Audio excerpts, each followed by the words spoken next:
So when did you get these printed up? It's dope. About This sweater. this last week, went through a lot of changes. Could have been done about 3 weeks ago, but I kept changing shit, you know. So finally, we finally got it done. He probably had it for like 3 or 4 weeks before we got printed. How old is the design? How old is it? Yeah. It's pretty new. Like when did you do it? When did you originally do it? About a month ago. Yeah, Really? about a month ago. I got another one where he's coming out of a flower. Yeah, you got so many variations. Yeah, but the next one he's gonna be fucking shoot. Remember, he's got the gun in the crow's mouth. He's gonna take out the crow. Yeah. He already took out the farmer. He's got the pitchfork in his chest. Did you see that one? Yeah. That's gonna Classic. be the next. That'll be the end of it. That'll be the end of the Scarecrow series. I think, but we'll see. I don't know what it is, but it just keeps going, so we'll go with it until it stops, right? But I got some other stuff I want to do, you know. So I want to do a Venice nursery rhymes. Like with Humpty Dumpty, you know. He's sitting on the toilet, you know. Humpty took a dumpty while he smoked a blunty. I might want to do that one. What, on a shirt? Yeah. Oh. And Glory Days. I showed Glory Days to this kid that I talk to all the time, Ralph, right? I showed him Glory Days. Now he thinks I'm gay. I saw him today.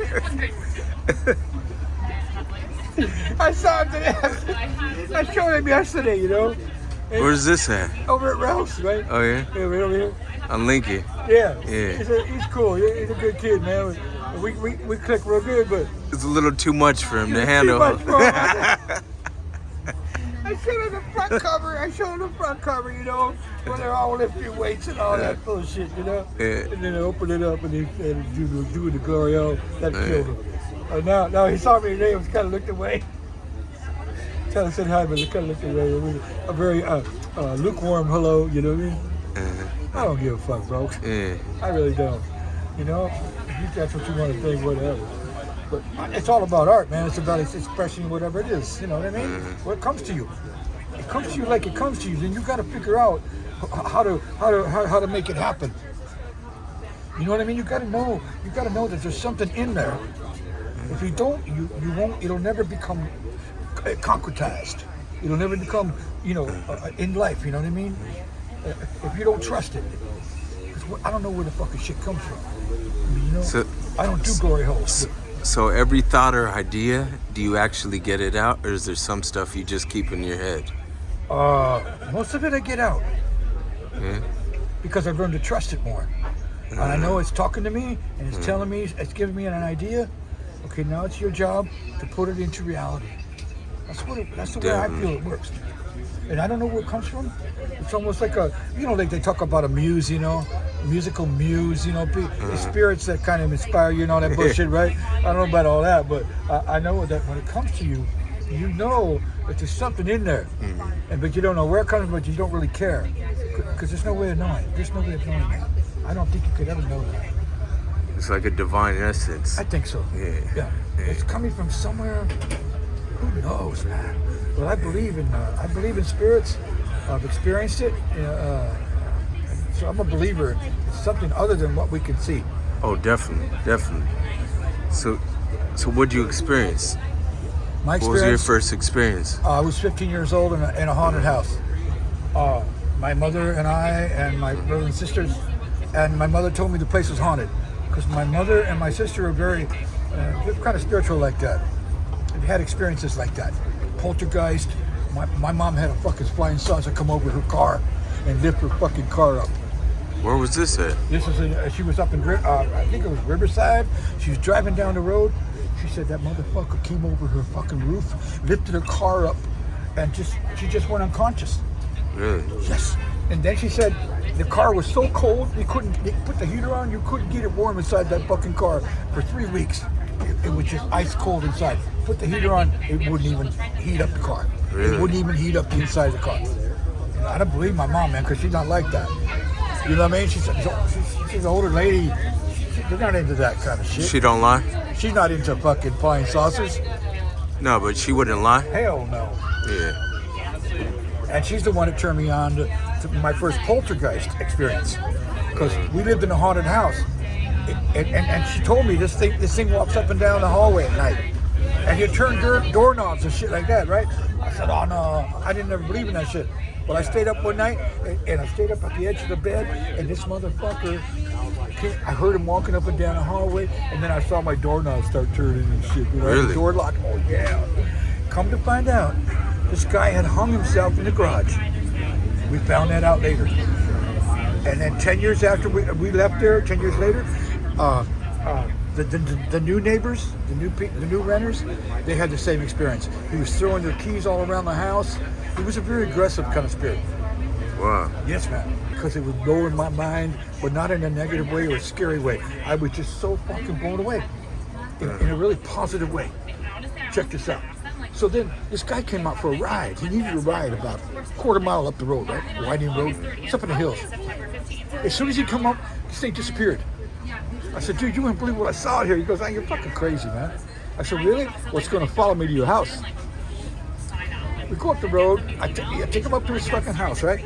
It didn't show up. I thought, what the fuck, man? It just it told me it was going to be here. So I really doubted it, right? Because this is very important in the whole experience because there was a doubt there. So I get up there and I pull in the driveway and it didn't show up. I go, fuck, man. You know how you just want to know something intuitively? Like you really knew it intuitively? It didn't show up. So as soon as I watched him go in the house and slam the door, I shut the door. There's a big old fucking Spanish stucco place, one of those fucking great doors. Anyway, I heard the door click. As soon as that door clicked, it showed up on my left, right there by me, like right here, like a sliver of light, like. Wow. Dude, and the top was down, right? So I'm sitting there in my driver's seat, right? And this motherfucker's sitting right there like this, and I looked at it, and he goes, just disappeared. Disappeared. Yeah. But I forgot to tell you one thing. Before he came out for the ride, it did all that show for me, right? And then what happened was, it made a marine layer. There was a marine layer that night hanging low, and it made a cutout in the marine layer. I forgot to tell you this. And it was like, come on, look up in the motherfucking marine layer. It's like a ceiling lamp. I got scared. My first impression was mind-blowing, right? Just a joy. Because there goes reality in a good way, right? Like this is a new reality. Anyway, so I got scared. I couldn't get out of the car. I got scared. It was testing me, do you see? First it came and it really showed me a great thing. And then it said, come on, look up in the hole. I got scared. You see, it was testing me, my conviction. Now, the second conviction test was when I got to his house and he didn't show up and I thought, oh, fuck. You see what I mean? I doubted it twice. Get it? It showed me something about doubt. Interesting. That's what I got from it. It was a lesson in trusting. Trusting what you see or what you believe or whatever. I swear to God, that's what I took away from it. The moment I got scared to get out of the car and go look up in that hole, that's when I knew it was testing me. I knew it, but I didn't understand all this until after it was all over. Then I knew. Like I told that dude, look, when I told that dude it's going to be at your house when I get there, I committed myself. And how did I do that? Why did I do that? You didn't hear this thing in your head going, I'm going to be at his house when you get there. You didn't hear that in your head?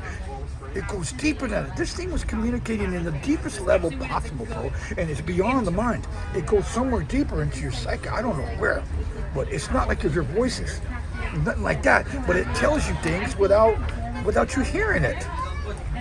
So have incidents like that influenced your art?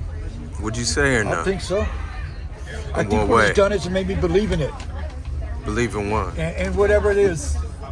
Like sometimes the art might be too bizarre, you know, for some people, right? But it makes me believe in it, in the deeper stuff, you know, in the darker stuff, or you know what I mean, in the crazier. I don't know how to describe it, but in stuff that you might question because of who's gonna buy it, or how, you know, who's gonna like your art, you know, if it's too weird, you know what I mean, shit like that, right? You kind of go through that. I don't know. I do as an artist. I know about other people, but you're thinking all the time. How can I? You want to communicate with people. That's your greatest desire. That's mine. I want to communicate with people, but I don't want to compromise, but I do want to communicate with them. So you got to trust in your shit. And sometimes those ideas weird you out. You know what I mean? They're like so weird for you because I'm a pretty conservative dude, man. I'm brought up like real conservative family, you know, Catholic and all that. You know? Oh, really? Yeah. Tell me a little bit. I was an altar boy. Tell me a little bit about that. I was an altar boy at the Catholic Church when I was like 13, 14, up to about 16. And before that, I was a very devout Catholic as a child. I don't know how or why I found it so appealing to me. But I got thrown out of church one time because I wasn't dressed properly. Because we were too poor. We were poor. Yeah. And the fucking priest came out and told us we had to leave. And I never forgot that, man. That's some shit. That was some low down shit, dude. That's some crazy shit. Yes. You know, there's a darkness in the Catholic Church. Oh, definitely. That's like nowhere else. Pedophilia at its highest. Oh, yeah, absolutely right. Right. And the darkness of the confession booth, you know, when you go into confession and the mesh you look through it is kind of shadowy. And it's dimly lit, if it at all. You don't find it in Protestant churches. You don't do confession in Protestant churches. Protestant churches, they're very light and airy. So I think Catholicism, being brought up in that fucking environment as a church, it puts you in touch with some kind of darkness. It's all shadows, you know, like film noir, that kind of shit. You know what I mean? And I think it influenced me and Edgar Allan Poe. Yeah, but now your art is a 360 of the conservative mode that you grew up in. Yeah. Yes. Yes, it is. It is a 360. Yeah. So it's almost like dismissing everything. Well, you know, I mean, there's been a lot of living since then. Yeah. What kind of living was that? Just living through it, being a musician, you know, traveling with bands, being with other artists, you know, growing up in Hollywood, you know, that kind of shit. Be on a bicycle discovering Hollywood at 12 years old, which was what happened, you know. So what age did you come from? About 11 years old. 11 years. From upstate, from that small town, from a town like Mayberry, just like Mayberry, bro. We did a lot of hunting, fishing, and all that stuff. We had lakes and ponds and trestles, and it was beautiful, man. For nature, it was the greatest, and I love that, and that really helped me a lot. That put me in touch with nature, and I ain't never forgot it. And that's a love I'll never forget. That's a love I still have, and that's my dream is to be somewhere where I can enjoy nature a whole lot more. So why have you stayed in the city for so long instead of going back because to nature? Because as an artist, I think as an artist, this feeds you. Yeah. It feeds you. And you almost become addictive. It's addictive, dude. Addicted to what? It's addictive because I started discovering it at like 11 and 12 years old. I got on a bicycle in fucking Hollywood, right? And just started discovering the city. LA, Hollywood, just riding my bike everywhere, going up to the Griffith Park Observatory, hanging out up there, you know, meeting a hermit that lived on the side of the hill there. You know, oh, really? Yeah, experiences like that were really great. When I was a kid, I went to, first place I went to was called the Devil's Cafe, and they were beatniks. This was like 61 or 62, so there weren't no hippies yet. It was still beatniks. And I remember these motherfuckers with berets on, passed out on the tables and shit.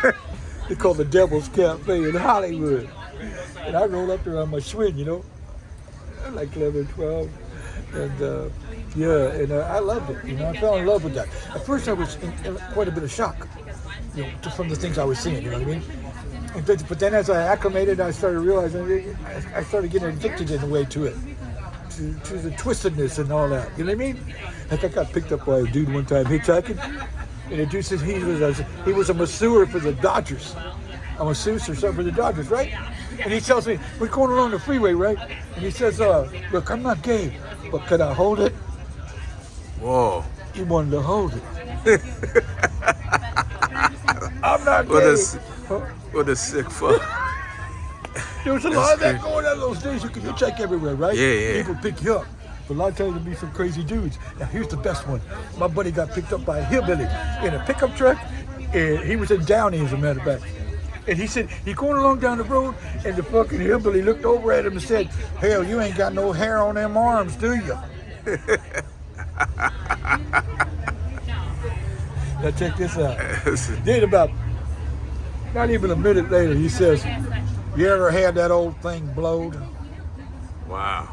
That's some crazy shit. Ain't it crazy? Yeah. What a way to say it. Ever had that old thing blowed? I never heard nobody say that. He jumped out of the fucking truck too while I was going. He opened the door and jumped out, my buddy. So from looking at some of your art, it looks like perversion has heavily influence in like breaking the taboos of like, you know, some of the stuff is sexual, right? Yeah. Where does that come from? That comes from that? Yeah, because and then when I was 16, I got my first gig, right? And we were playing in a club in Hollywood called the Sewers of Paris. Can you imagine that? That's what the club was called? Wow. Sewers of Paris. That's humor. We were around Cahuenga, not so far from Hollywood and Vine. And it was a cellar club, and it was all trans, lesbian. I mean, it was just crazy as fuck. Yeah. And they're going crazy up in there too, you know. Fighting and fucking and all that kind of shit. I was like 16, 17, you know. That blew me away, you know. We're up there performing and shit. It was great though, you know, because it's so fucking twisted. I don't know, I'm attracted to crazy shit. Yes. So how'd you get that gig at such a young age? I don't remember who got the gig. Oh, my buddy got the gig. He was the bass player. Oh, really? Somehow he got the gig and then talked to the club owner, right? And then And they didn't give a fuck about age back then. no, Right? Yeah, I noticed that. yeah. Actually, my first gig was at 16 in Gardena at a gambling club Oh, with really? this black dude. It was just me and him he played organ and I played drums. And that was my first gig in a club, right? And I took LSD one night. And the drums started traveling away from me while this lady. There was one lady, right? One lady, she was sitting right at the bar, right there, right at the cocktail bar. And she's looking at me, right? And I'm looking at her, and she turned into a fucking parrot. She turned into a parrot, and then the drums started traveling away from me. Man, I don't know how I got through that. I didn't get busted though. Somehow he didn't fucking pick up on it. Oh man, I'll never forget that, dude. She was the only one at the counter. It's like a cocktail bar. You remember cocktail bars? You're pretty close, right?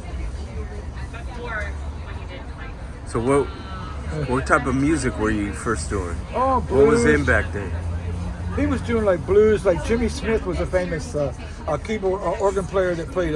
He has his own style, and swinging kind of swing. You know, blues swing, black swing, that kind of shit. That's the kind of stuff he was doing. That's in Gardena. So why? No, you went into that already. Why the blues? But you've never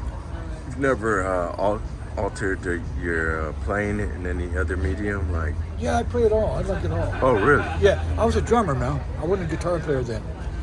I wasn't a guitar player until much later. I was a drummer since I was 16. Oh, wow. And so I played drums all the way up till I was in my 40s in nightclubs all around. I did a tour one time with a band. We went up the coast, up to San Francisco. They were like a rockabilly band. They're called the Blasters. And they still play. And that was a great tour. I really enjoyed myself on that one. Some small clubs where people get around you. And you're playing drums and they get around you and it really inspires you. You know what I mean? Have you ever had a corporate job? No. Or just... I've had jobs. I've had a lot of different jobs. My last job, I worked on a platform offshore. My buddy got me a job on an oil platform. On an oil platform? Yeah. Where they drill? Yeah. Offshore drilling. Well, they didn't drill there. What they did was they pretty much processed most of the gases and stuff. They weren't drilling, but it was like a mile out off of Huntington Beach, about a mile out. And so we'd catch a boat in the morning. We'd go to like Long Beach Pier or Huntington Beach Pier, and we'd catch the crew boat, and then we'd take that out there. That was a good experience. All dudes, you know, and we're just out there fucking just partying and carrying on and shit. Oh, really? Oh, fuck yeah. I had a Connex. They gave me a 20-foot Connex, and that was my office. I had an office out there. A what? An Connex? office. A Connex, a 20-foot metal Connex, you know, with metal. Those metal. I'm not containers, familiar with those what that is. Those containers they use for shipping. Oh, all right. Call it Connex. But anyway, it was about a 20-footer, and so I made an office in there. My job was to order all the material and the tools and shit like that, right? So I had an office. Sometimes people get too fucked up. They come in and lay down on the cot, sleep it off or whatever. Everybody looked out for everybody, because once in a while they'd come out with a helicopter and take a piss test. Everybody had the piss test. Whoa, that's wild. So wait up. Every now and then they would surprise you guys. Yeah. A helicopter would fly out there and do a piss test. Yeah, because it's very dangerous. Like this one idiot. So how'd you guys beat that piss test? The guys that were clean would always. They were ready for it. We always had it figured out. Nobody ever really got busted. Nobody that I knew that got high. I certainly didn't. We were all doing a lot of different shit, So what's It was a great job, man. A great job. A lot of great dudes. And a lot of great dudes from everywhere. Jamaican welders, really good expert welders. They were great. But and then we go after work.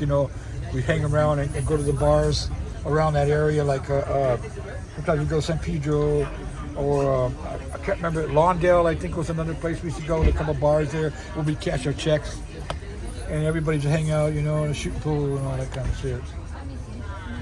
But yeah, that was my last job. I liked it a lot, man. I liked the ocean, being out on the ocean like that. It was really cool. Yeah. I had a place in Long Beach at the time. nice? Yeah. And what was this a cappella song that you were speaking of earlier? It's called I've Written a Letter to Daddy.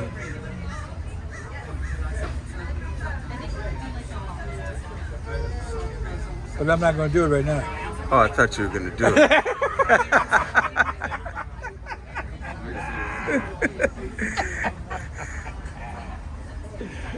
We'll get to it.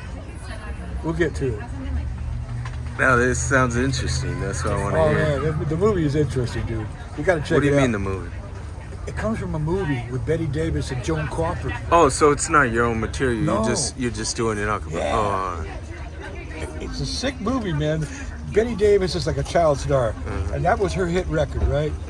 Well, her career ended at 12, but her sister went on to be a big movie star. So she got jealous of her sister. It's staged around the 20s and 30s, right? So she runs over her sister, cripples her, and Joan Crawford ends up in a wheelchair. But they end up living together in this old mansion in Hollywood, right? And but she tortures her sister the whole time. She's so jealous of her sister. But she's drunk all the time, and she's singing this song, looking in the mirror, holding a glass of whiskey. Betty Davis. She's real mean, She's real mean to her sister. Like, check this out. So the neighbors next door saw some of her old movies, and so they came over. The lady came over to say how much she loved her movies, right? When Betty Davis answered the door, she answered at the back door, right? And she had flowers. So she took the flowers from the lady, and she tosses them in the sink, like really mean, like, just throws them in the sink, right? And so all of a sudden, Joan Crawford, she's upstairs in her bedroom, and she's got a buzzer. She has to buzz her to help her get her lunch and shit, right? So she's always buzzing her for something, right? So she's buzzing her, and so Betty Davis goes upstairs. She goes, "I'm sorry, Jane. I didn't mean to interrupt you, but I heard all that commotion downstairs." And she goes, "Oh, it's just that nosy Mrs. Bates going on about your picture last night." Joan Crawford goes, "Oh, really? Did she like it?" And Betty Davis goes, "She liked it." Real mean, like, she liked it. You know who Betty Davis is, right? Yeah. You know how she talks, right? But your picture last night. So what's this? So she's trying to revive so her let's career. hear the tune. Huh? Let's hear the tune. Okay. Well, give me a minute. Right. I'm not ready yet. Like, cancel that right now. Stop that right now. We'll get it. We'll pick it up.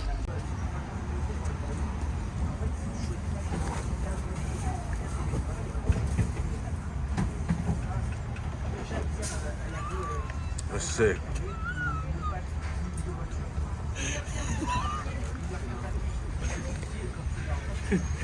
You ever encountered that in real life? That No. scenario? I ain't never done a glory hole.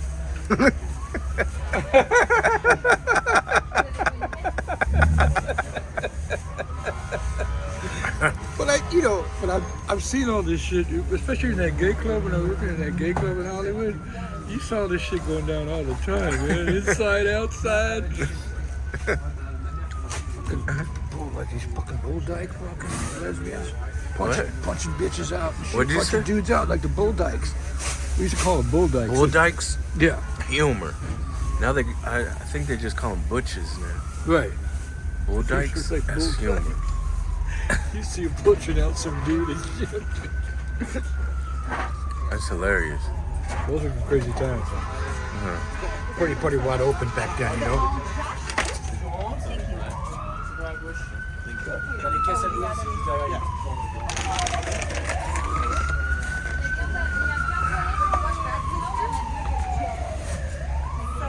What, you got a sensitivity to sirens or something? Yeah, my ears. Yeah. Really? I've got damage to this one ear. From what? You ain't gonna believe this, dude. I was at Whole Foods taking a piss, and this motherfucking crazy fucker was in the fucking stall, and he slammed the fucking toilet seat down, dude. He slammed it so fucking hard it was like a shotgun or a gunshot, like a gunshot. And I'm not that far away because I'm at the fucking urinal, right? Motherfucker. My ear's been ringing ever since, dude. Really? He damaged my inner ear. That's crazy. It's called tinnitus or tinnitus, whatever. But it's an inner ear damage to the hairs that pick up sound and shit. It can't be fixed. And I'm a lucky motherfucker because some people have it so bad they can't sleep at night. They're just incapacitated by it. They got to put some kind of hearing aid in there that muffles the sound or something like that. I'm really lucky because I've met people since then. I've talked to him. There's one dude, he was like a carpenter or something like that, a construction worker. He didn't protect his ears. He said, man, I can't sleep at night. It's just like he's crackling and plopping and serious shit. It's a serious problem. They can't fix it. They took out the inner ear of a person that had it, and she still had a fucking problem with it. Because it gets connected to different parts of your brain where sound is generated or processed. And so you can really never really get rid of it. But I'm very fortunate, man. It didn't get too fucking bad. But that's why I try to, block my ears. Because I'm a musician, man. I don't kind of have that shit. You know what I mean? Yeah. I don't know what note it is. It's probably an E note. I think it's like an E note.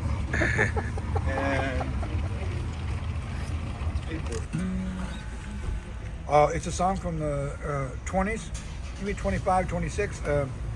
This guy was it was like a talking blues, some of the earliest talking blues type stuff, like Woody Guthrie would do. And later Bob Dylan. And so this guy was in that vein, and I think he was probably one of the earliest guys. He only had like 2 records, but I think he was very influential to anybody that really heard him.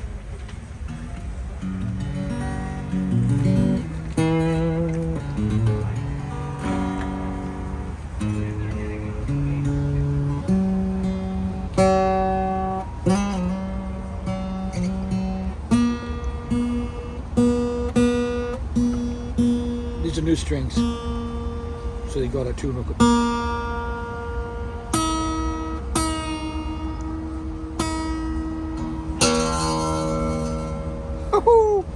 This little guitar, somebody gave me this.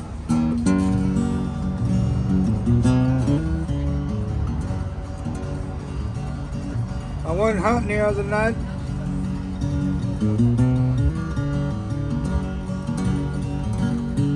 Just me and my gal without a light.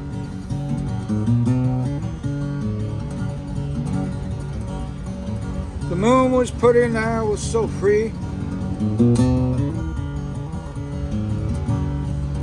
I couldn't help but to make whoopee. Felt skittish. Wanted to love. I wanted to cut up too. Oh, neck a little bit. Dogs treating a hollow log, and down she squatted like a big bullfrog.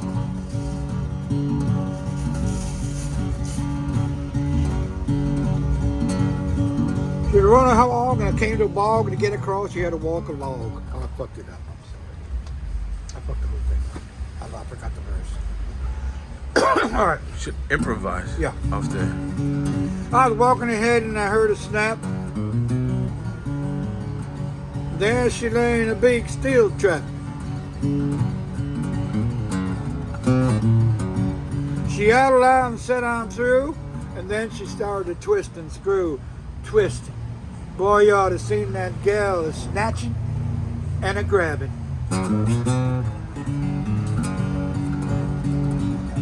She's walking along when it came to a bog, and to get across, she had to walk a log.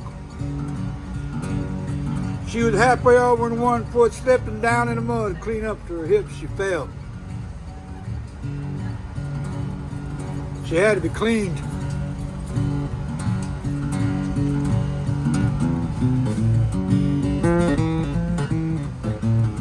Scrubbed. Rubbed off.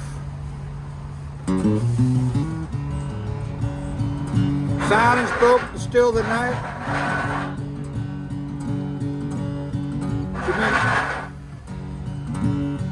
She made a dive at me and she wanted to fight. She looked at me like a cat would mice, and her teeth were rattling like a pair of dice. Throwing 7s and 11s. She wanted to crap too on the table.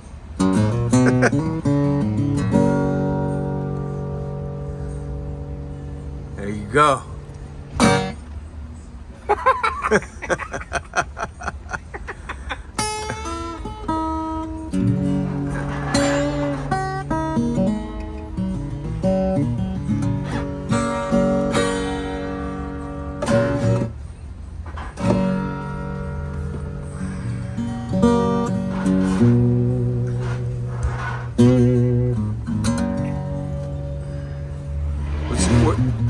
What's your crazy experience performing out on the road? Craziest The crazy thing experience? Yeah. I joined this. I was in Louisiana, and I went to Louisiana with a band, and they didn't like the band, so we all got fired. But I decided to stay, and I went down the street and auditioned for another band with another band, and they gave me a gig. And I didn't have any drums or any money. They took care of me and got me an apartment and everything else. Well, I was playing with those people, and one night I just got it in my head to put a Coke bottle in my underwear. So I pulled my pants down. I put the Coke bottle in my underwear. I'm going along like that. Nobody noticed until the lead singer looked around and go, "What the fuck?" You know, he didn't know what was happening until he looked around and saw me. I get to do shit like that all the time. That's the craziest? That's pretty That doesn't crazy. sound too crazy. That's pretty crazy. When you're in a band and nobody knows you're doing that. You're back there with a fucking Coke bottle in your fucking underwear. Your pants are pulled down.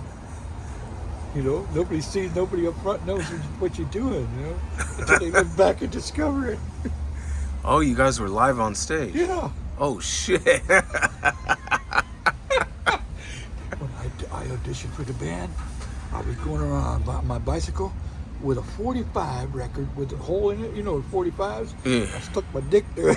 I was riding around the dance floor like that. And the lead singer was a girl. Oh, wow. He's a country singer. She looked down at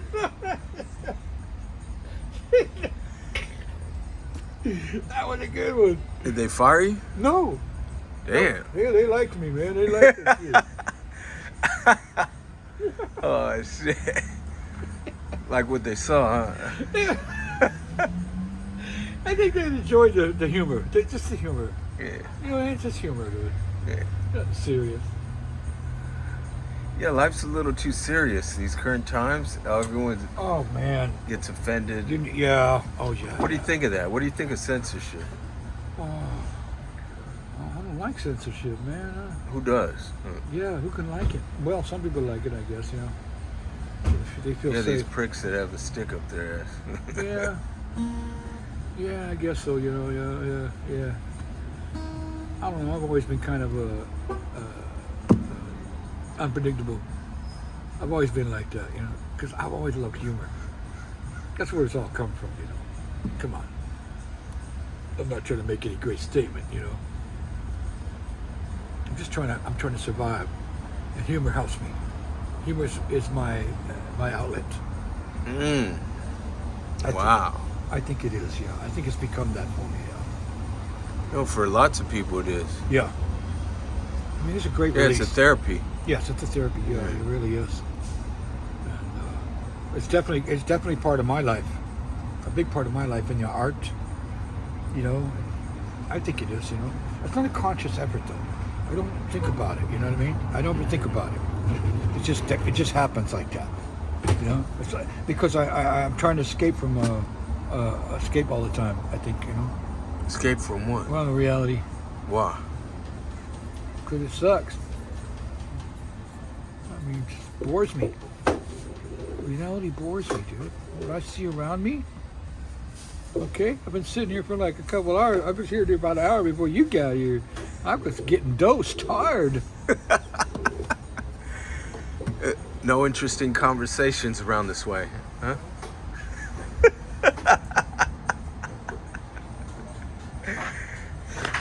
Now I feel you. Sometimes I hear the chicks next to me talking about just not. Who gives a fuck? It's horrible. It's fucking frightening that these people are in your world. You know what I mean? Not to be rude, you know, but not to be mean, but it does get to you. I gotta say, it gets to you. It's like, Jesus, I gotta get the fuck out of here. I've got to get out of this space. You know what I mean? I gotta do some art or something, man. I gotta escape now.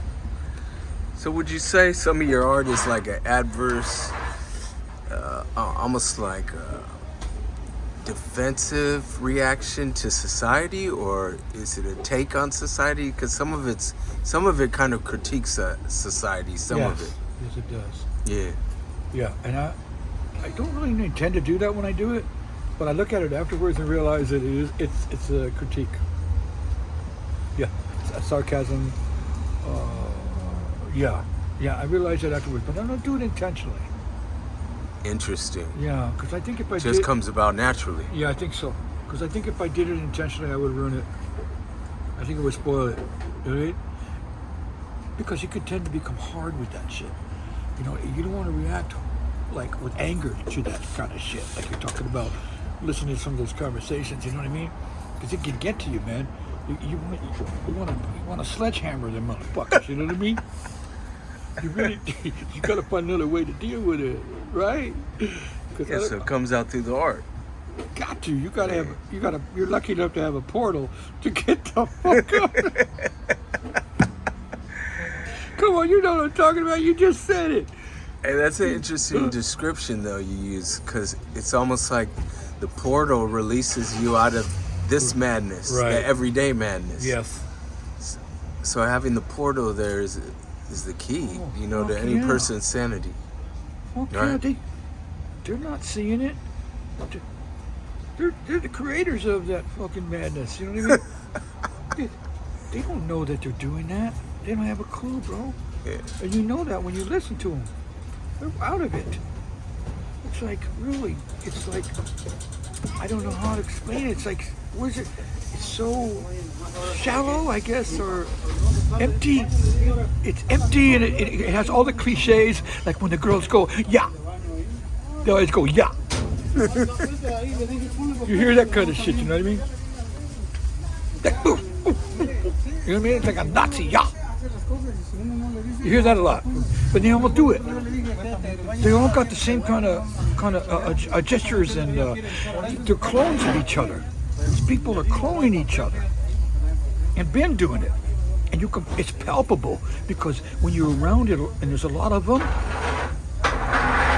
it's like you're in a zone where all these people are co-signing each other with the madness. They're all agreeing on the madness. Interesting. Well, we're gonna be mad, but we're gonna be safe, and we're gonna have each other. You know what I mean? We're gonna be safe in our in our sameness. That's where they find their solace. You know what I mean? That's where they find their security. You're right about that. I had a differing opinion with the gentleman the other day, and he walked away like a coward from the discussion, which was like pretty immature, and I was just like, Yeah. and there was nothing. Yeah. There was nothing. You were disrupting him in some way. You were No, he couldn't take someone disagreeing with him. Exactly. Yeah. Yeah. It disrupted his flow. His flow is no matter how sick it is comfortable to him. And when you pose questions that make him uncomfortable, or have, to question himself, right? Well, listen, one question opens up his whole world. You see, because his whole world is built on a fucking paradigm that involves believing in certain things and not questioning them and this and that, right? So you come along and you make him question something about his life, even just one thing. That means it unravels the whole motherfucker. See, that's what they see. They know that. They know they're going to have to unravel the whole. You're about to unravel the whole bunch if you go with it. If he goes with it, you see, and questions himself on it, then he's going to start questioning his other things. See what I mean? It's like unraveling. It's like getting the end of the tape and just starting to unravel it. You know what I mean? What song speaks the most to unraveling? Most. Oh man.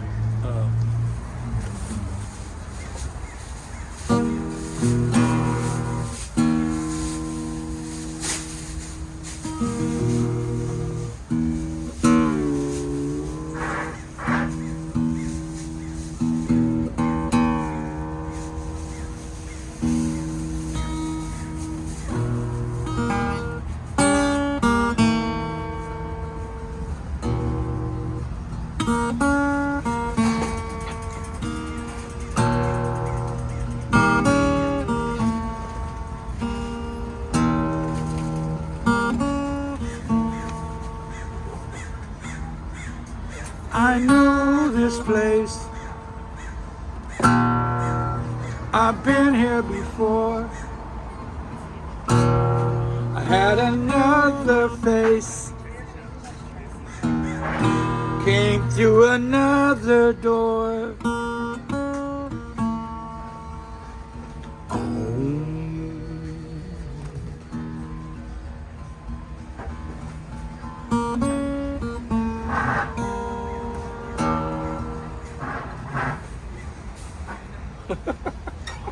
There it is. The unraveling. That's the unraveling. That's the name of the song.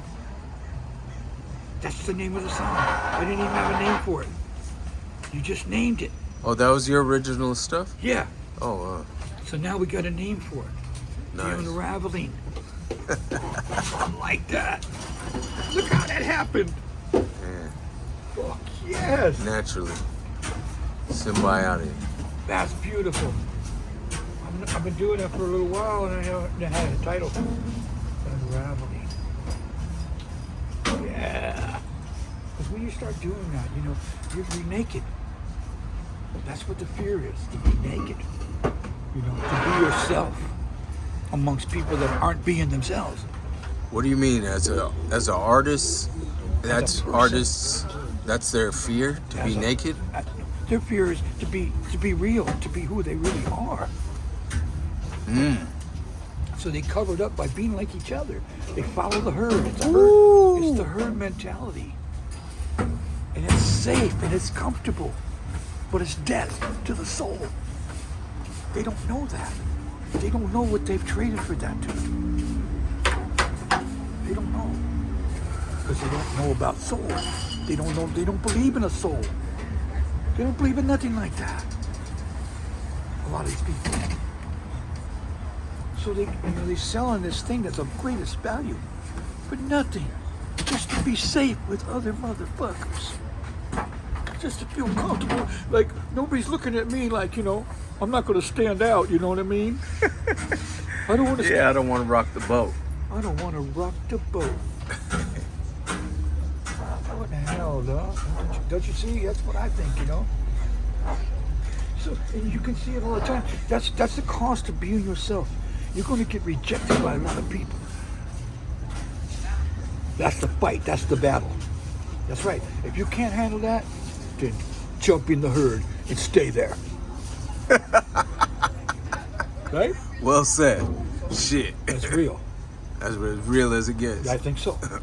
Because when you step out, you're going to get looked at, pointed at, ridiculed, criticized, investigated, under a microscope, that kind of bullshit, right? They'll take you apart, dude. They'll take you apart just because you stood out. You had the balls to stand out. You had the courage to say, fuck this. This is fucking lame. I'm out of here. Right? Once you do that, dude, think about that. You know, you better find like people like yourself. You're going to spend a lot of time by yourself. But that's what it requires. You got to spend time with yourself, man. That's where it really comes from. If you can't spend time with yourself, dude, and meaningful time with yourself over through the years, you'll never know who you are. You won't know yourself because they won't tell you. They'll say, "Come on, boy, come with us." Okay, don't do anything fucking weird, and don't be curious and all that. You know what I mean? Just follow the program. Everything's gonna be okay. Sometimes that program ain't good. You gotta write your own program, bro. Okay? Microsoft writes the programs for you. You gotta write your own program. Let's not get into that sicko. Yeah. Oh, okay. You ready? I've written a letter to Daddy. His address is heaven above. We've written to Daddy, we miss you. We wish you were with us to love. Instead of a stamp, we put kisses. The postman said that's best to do. We've written, dear Daddy, we miss you, and we love you.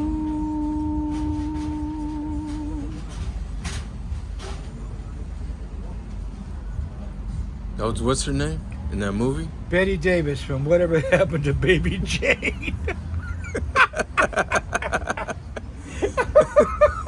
Check that movie out. I gotta check that flick out. Oh, you're gonna love it. You'll love it. I might have seen it, but it might have been when I was too young to. They were already in their 60s and stuff. Yeah. So they were pretty, you know, they weren't the big draw they were at one time. Because they were both huge actresses at one time. They paired them up in this movie, and it's just, what a gem. The two of them together, they're two major stars. You know. That's your favorite movie? Huh? That's your favorite movie? One of my favorites for sure. Oh, really? Because it looks into the psychology of human beings, you know, at their worst and at their best. But yeah, I like that. That appeals to me. It's not all, you know, sugar and cream and all that, you know. It's just, you know, life ain't really like that anyway, right? There's a lot of shit going on. The real shit's going on behind closed doors, you know what I mean? Yeah. Shit. You gotta bring it out to the light. The truth? You bring it out to the light, you know? Yeah. It's humor. It's humor. To me, it's humor. It's all humor. That song is all humor to me. It is. It's bizarre, and you know, maybe to other people it's not funny, but to me, it's total humor because this lady is just, she was a 12-year-old child star. Now she's like 70 years old. And she's trying to relive it. So she's dressing up like in this fucking young girl shit with pigtails and shit, dude. When you see it. And she's looking in this mirror. It's just, what a fucking actress. Good God, dude. To pull that off, it's just master. You've seen a master class in acting between these two chicks. These two chicks are some of the greatest. Betty Davis and Joan Crawford. No question. Two of the greatest, man. Gloria Swanson was great too. Yeah. But, you know, 30s, 40s, that kind of shit. Betty Davis, man. She's in fucking slippers with those big fuzzy slippers. You know, she's dressed up like a 12-year-old, dude. She got pigtails and shit, and she's holding a fucking glass of whiskey, and she's standing in a fucking big mirror, and she's doing this song, dude. Fucking masterclass. Just fucking incredible.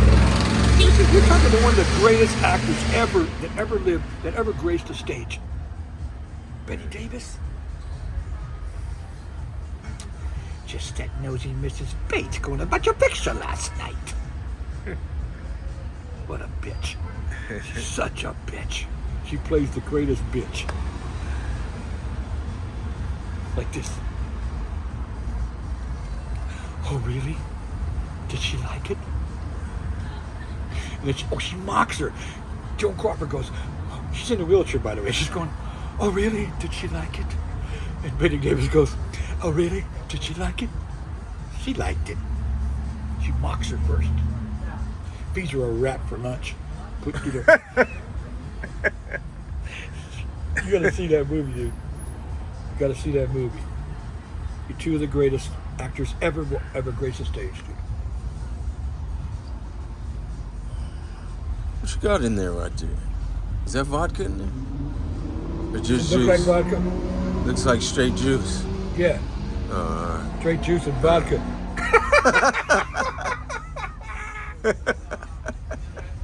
Let me see.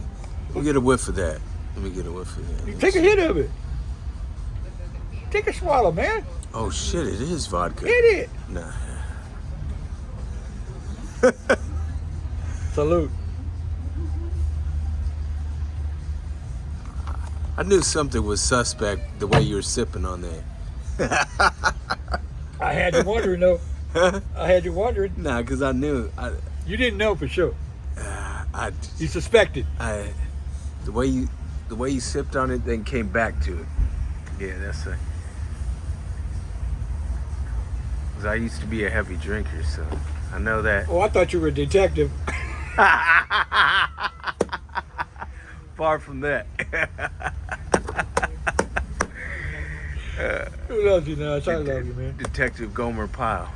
Oh, man. I'm on duty. Pyle's another funny motherfucker, boy. Good, I'm on duty for today. Oh, that's some funny shit, man. I love all those comedies and shit, man. Those are great. Beverly Hillbillies. When Jethro's mom came to visit from Tennessee, and she had a new dress on. She comes down the stairway. She goes, Jethro, does this dress make me look fat? He goes, yeah, but wear it anyway.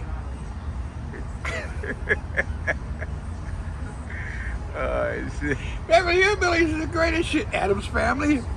Man, that's some great fucking humor, dude. Capital idea. Remember in the Addams Family, Gomez would always say that? Capital idea. Yeah. Oh, yeah. And that lady, man, she was hot as fuck, man, when I was a kid. What was her name? Yeah. I know. Elvira? No, Elvira's hot, too. Yeah, but... No, this wasn't Elvira, but yeah, that black tight shit they were wearing. Oh, what the fuck was her name? She was beautiful, man. Oh, all the young dudes had a fucking hard on for that chick, dude. From my generation, you know what I mean? You wait till you be in the afternoon waiting for that bitch to come on TV.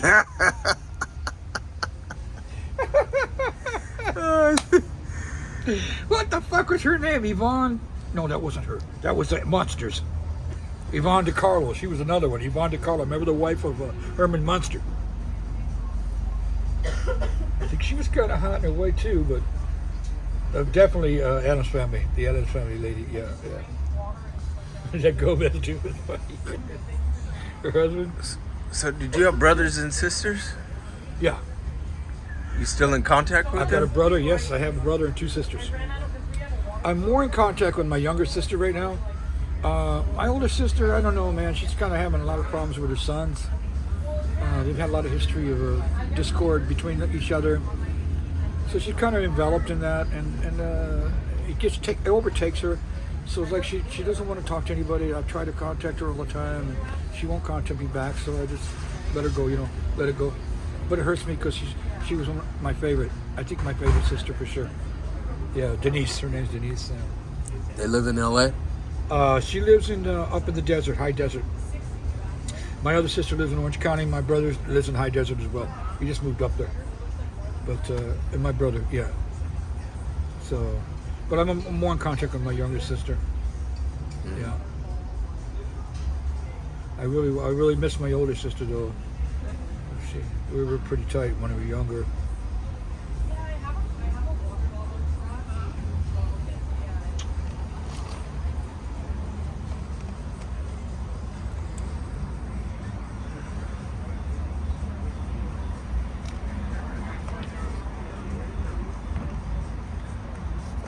Glory days. So what's the crowd that buys the sweater? Who's the crowd? Yeah, like Well, what type of people? I've got a couple people. I'm feeling it. One guy I just sold to yesterday. I got his picture. I try to get pictures of all these people. Yeah, it's good. Because you Promotion. know why? Because people that buy from me are my family. I really believe that. There's something like-minded in each of those people, you know what I mean? Otherwise, they wouldn't connect with you. That's the most important thing to me, dude. I want to know everybody that I sell to, and I want to be in contact with those people. I would love to maintain contact with people that I sell to. That means the world to me, dude. Because it's like a family thing, you know? Like-minded.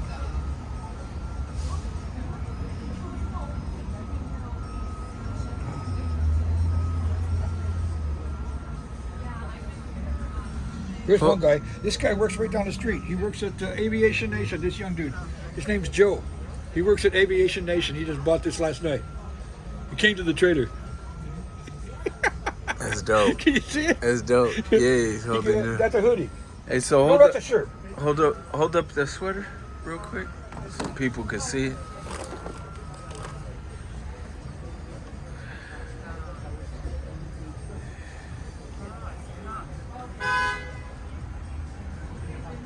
Yeah, get a close up on that tongue, Notch. Get that acid on there.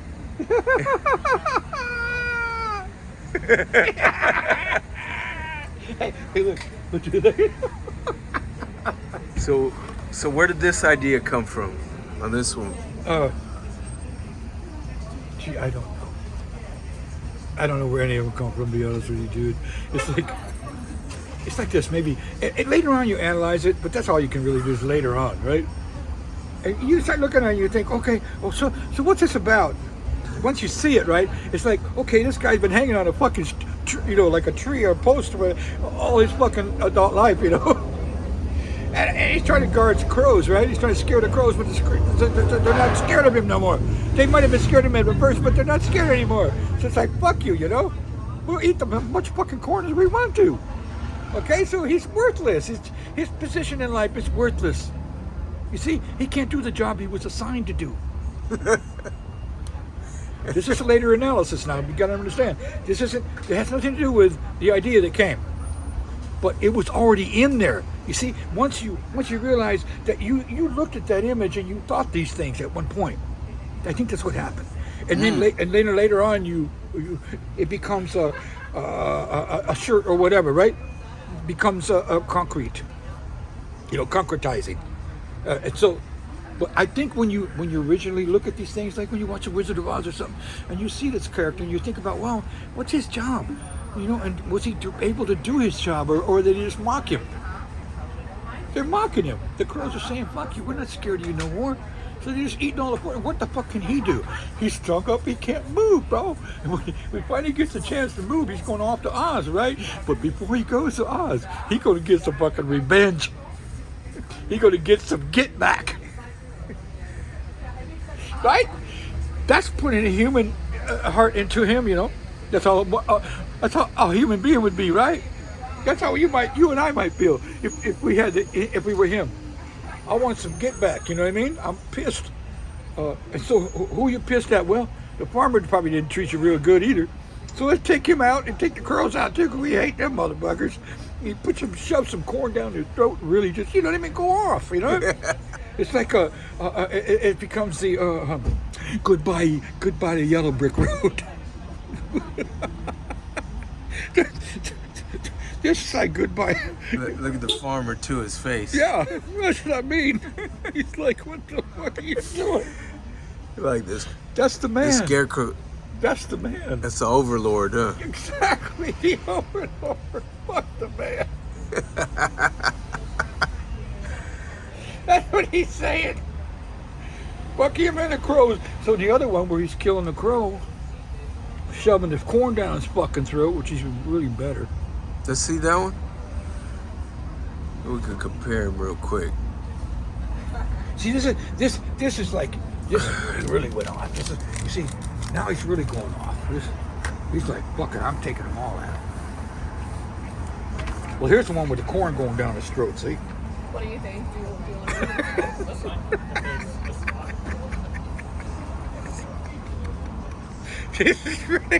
Now this is a really rough draft now. Don't you know? I mean, this would all have to be fixed up and cleaned up, and the drawing would be improved. Whatever. Look at his face though. The But you farmer's face is classic. That's classic right there. That's a ridge. And now here.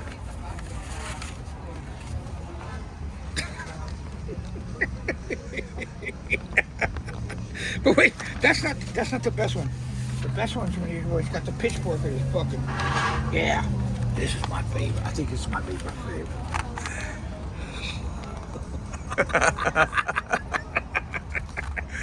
You're getting some get back, huh? Look, yeah. Took out the farmer, he's taking out the crow. Goodbye, Yellow Brick Road.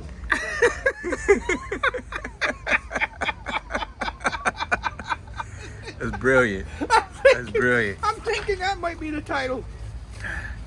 You could do a whole cartoon series on the Scarecrow. You could, man. And I'm seeing this as the end of it. It's kind of a trilogy because I got the first one. You saw the person, right? Not when he's coming out of the flower. He's growing out of a flower. The Scarecrow's face is in it, and this little pot. That's the first. I have the screen, right? And so that's a psychedelic. Another psychedelic thing, right? So that's that one, and this one, and then this one. That's a trilogy. We might just kill it right there. This is the end of it all. Now he's a wanted man. Now he's on FBI wanted list, right?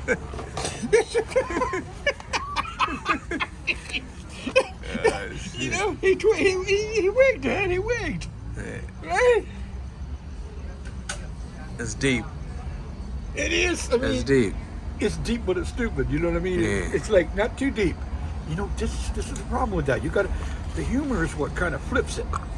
If you go too far, then it's just too dark. You know what I mean? It's just nothing but dark. There's no redeeming. There's no redemption. You know what I'm saying? You can't redeem it. If you went to, like some things are just, I don't like really dark shit, like without humor in it. You know what I mean? Because this humor is what redeems it. You're able to laugh at it. It's all those comedy shows that were really dark, like Stalag 17 or whatever those, where you're a prisoner of the German army. You know what I mean? What kind of life was that really? But they made humor of it. See, even something as dark as that could be made humor of. That's some dark shit. I mean, the Germans were some really cruel people during the Second World War. They did not have a lot of respect for human life, dude. Okay, very little, if any. They were about everybody was a subhuman to them, and they could be treated accordingly, and they did. They wiped out whole villages, women and children. That for them it was women and children first, like the SS, the Waffen SS, people like that. So that's how dark you can get, okay, dude. It's hard to find any humor in that. So I feel like the more humor in it is more redemption. Somehow you're able to laugh at it.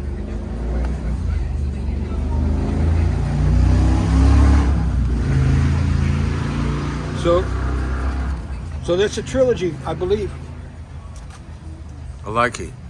I'm digging it. Yeah. Thanks, Nazi.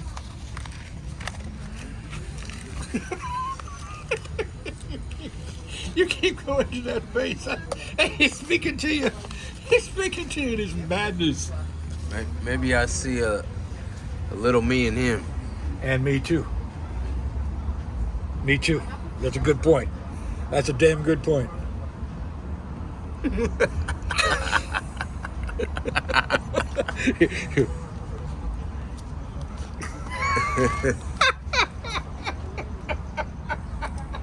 You're right, now that's a damn good point. See, but through this we won't do this.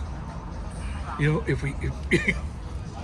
this could really, it could be you or I with enough madness, if there's enough madness in us. If enough things go wrong, it could happen. Just say, fuck it, you know. I'm going out of here and I'm taking some motherfuckers with me. You know, it could happen. I mean, you got to be careful, you know. I mean, you can't, how do you say it? You can't mock the madness in a way. You're just respecting the madness, but you're twisting it, you're turning it, right? But you're not really making a joke out of madness, because that's a very real and part thing that we're seeing every day. You know, innocent people being gunned down, children, bro, kids. I went to a preschool and take out a bunch of kids with an AK, bro. You gotta be a real sick individual to do that. Oh my God, dude, how could you even pull the trigger, dude? How about the last one with that chick in Nashville or something? Fucking, kind of, just a square kind of chick. She gets an AK, she's dressed up in camos and shit. You see that one where she blows out the glass and goes into the fucking school? Nah. Takes out the fucking, well-loved fucking janitor, and then goes in and kills a bunch of kids and a teacher. And you wouldn't look at this chick or anything in her history that would even tell you she'd do something like that. You see, bro, that's some really dark shit. I wouldn't even touch that.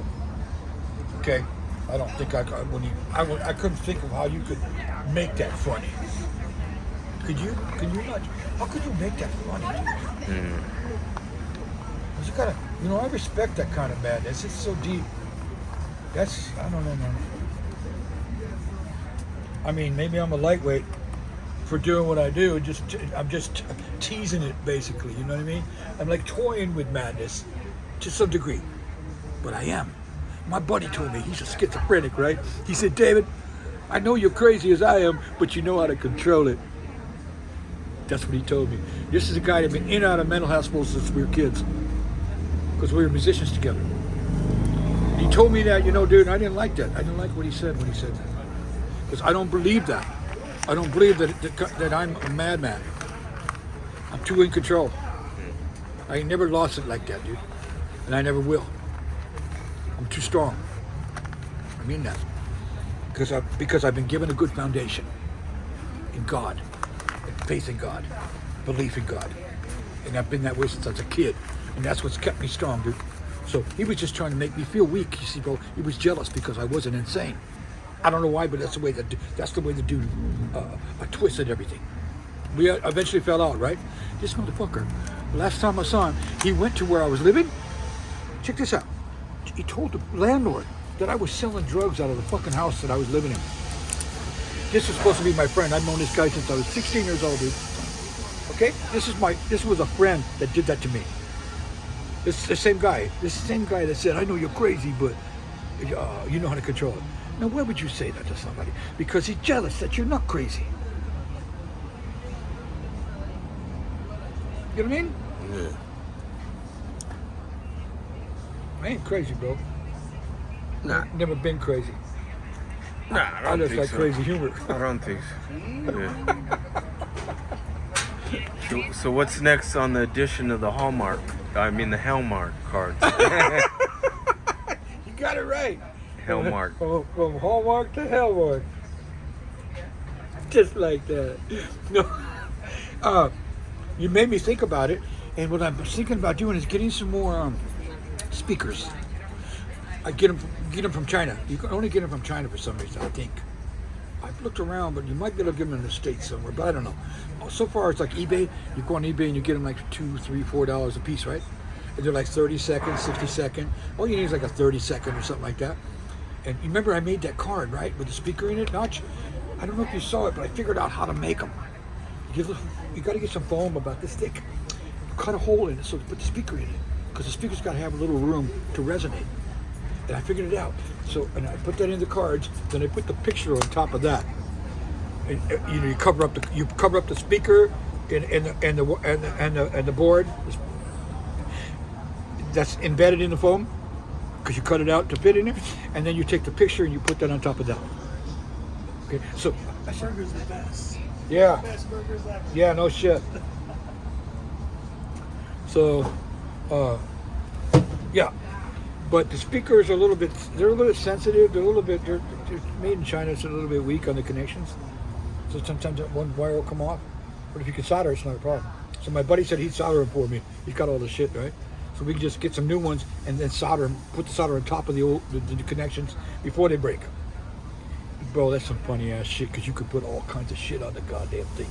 It's just hilarious, dude. And you can use amplifier. When you use the amplifier, I got a little amp, right? With reverb on it. You turn the reverb up and it gives you that reverb effect, you know? It's fucking masterful. Because they're really cheap speakers, you know what I mean? So it really enhances the speaker quality. You can just, whatever it is, picture you take, and you just add some shit to it, right? But they kept breaking on me, so I couldn't afford it. You know what I mean? Took too long, gotta wait for the shipping and all that crap, so. But I like to do some more Hellmark. And I like to do the big ones, the big cards. Do them like, just a taller, wider, I don't know, maybe not. But the sound thing is, I love to do that. We got to get some batteries for yours. Yeah. For yours. I got to bring it by, D. Yeah. Yeah. I know what the batteries are. I don't have any, but we can order them. Actually, we don't have to order them. The battery places around here. What's that place? Some battery station. It has all kinds of batteries. I can't think of the name of it, but they'll have them. There's little button batteries. Is what they are. And they're common here. So we don't have to order those. You don't wait on that from China. But if that's the problem, I don't know. Did you push the button and you don't get nothing? I'll bring it by to you sometime. Okay.